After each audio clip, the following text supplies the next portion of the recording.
I think I have a new thwarted story after tonight. Everyone else has been amazing so far. Thank you for all of those great stories. So last fall, I was invited to tell a ghost story as part of a ghost story competition. This is the Reader's Digest condensed version. I'm not afraid of ghosts. Oh, ghosts make a lot of scary sounds, but I think I know why. You see, ghosts can see everyone in the world. They see people holding hands. They see people being held and being comforted. They see a young woman caressing her lover's cheek. They see a young man putting his hands around his lover's waist. They see all the large and small intimacies in the world, and they reach out, but they cannot touch. And they cannot be touched. And so those scary sounds that the ghosts make are the sounds of infinite longing and endless, endless emptiness. So I'm not afraid of ghosts, but what I am afraid of is, even though I'm still alive, the thing that I fear most is I may already be a ghost. Kind of haunting, huh? 2 days after I told that story, I was in a car accident and almost became a ghost for real. And our society is really good working with physical trauma. And I'm mostly better now. I just have a little pain in my side still. But we're not so good with emotional trauma, especially for men. And really the thing that I wanted most after this car accident was for someone to hold me and comfort me. And so I reached out, but there was no one there.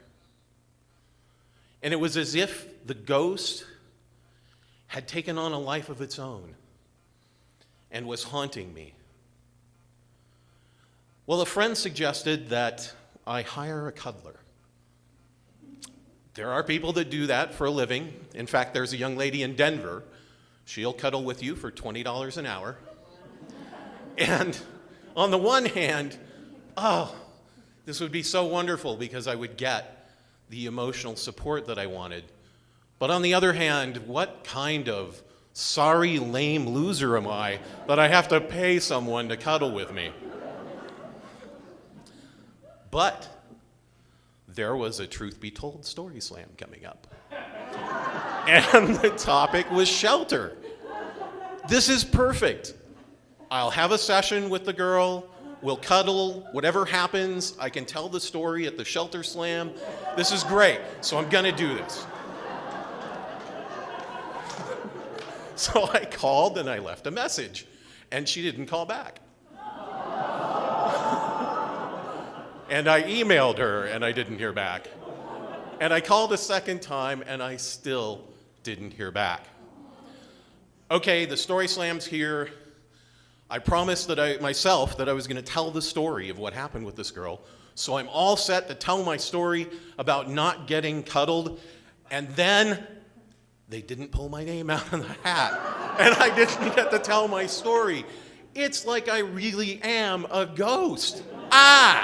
What is going on? But the same weekend as the story slam, something else happened. I work with a lot of different groups, and one of them is a dance company. They were performing on this stage right here. And I wasn't working on the show, but I was working at the movie theater just down the hall. And a lot of the people in the dance company came over to say hi. And they all gave me hugs. And I didn't feel quite so much like a ghost after all. And it made me think, I'm not sure how many of you are familiar with the idea that we are the stories that we tell about ourselves. I realized that maybe the story of being a ghost is just a story. And you know what? I don't want to tell that story anymore.